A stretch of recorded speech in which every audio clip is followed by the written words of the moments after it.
అటు breaking news చూస్తున్నాం. బండి భగీరథ్ ఫోక్సో కేసులో కీలక పరిణామం అయితే చోటు చేసుకుంది. కేసు దర్యాప్తు అధికారి డీసీపీ రితిరాజ్ సమక్షంలో పోలీసులు మరోసారైతే బాధితురాలి వాంగ్మూలం నమోదు చేశారు. బాధితురాలి వాంగ్మూలం తర్వాత ఫోక్సో సెక్షన్లను మార్పు చేశారు.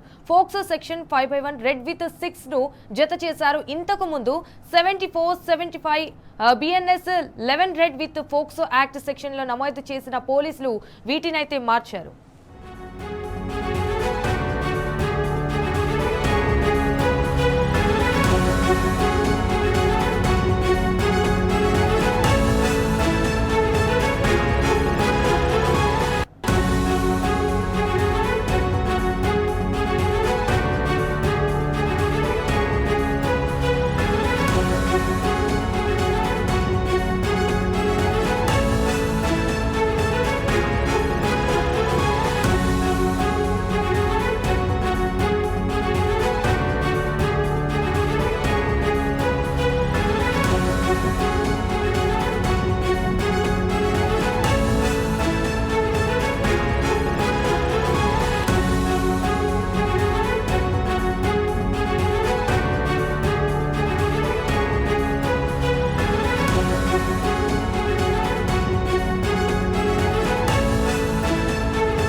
రైట్, ఇక ఇది విషయానికి సంబంధించి మా క్రైమ్ బ్యూరో చీఫ్ భాస్కర్ అయితే ఫోన్ ద్వారా అందిస్తారు. రైట్ భాస్కర్, ఇటు బాధితురాలి వాంగ్మూలం తర్వాత అయితే ఫోక్సో సెక్షన్లను మార్పు చేశారు. Even POCSO section 5/1 red with 6 ను అయితే జత చేశారు.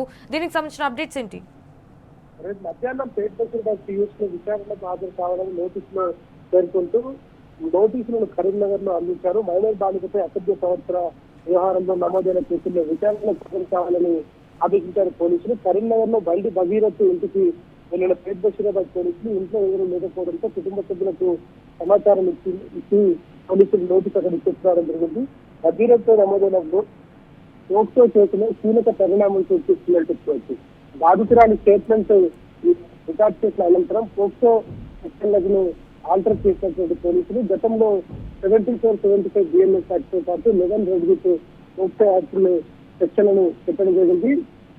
ఆ సెక్షన్ ని మార్చి ప్రస్తుతానికి సెక్షన్ 5 క్లాస్ 1 కింద క్లాస్ 1 విత్ 6 ను నమోదు చేసినటువంటి పోలీసులు, అంటే ఆ బాధితురానికి సంబంధించినటువంటి ఆమె సంబంధించినటువంటి ఆమె పట్ల అసభ్యంగా ప్రవర్తించడమే కాకుండా ఆమె రేప్ అంటే అత్యాచారం చేశారనేటువంటి సెక్షన్ ను చేయడం జరిగింది. దీన్ని ఇన్స్పెక్టర్ ర్యాంక్ అధికారి విచారించవచ్చు. ఆ తర్వాత సాటిస్ఫై కాకపోతే బాధితురాలు అంటే ఆ విచారణతో తాను సాటిస్ఫై లేకపోతే తర్వాత ఈ పైసా అధికారి కూడా విచారించే అవకాశం ఉంటుంది.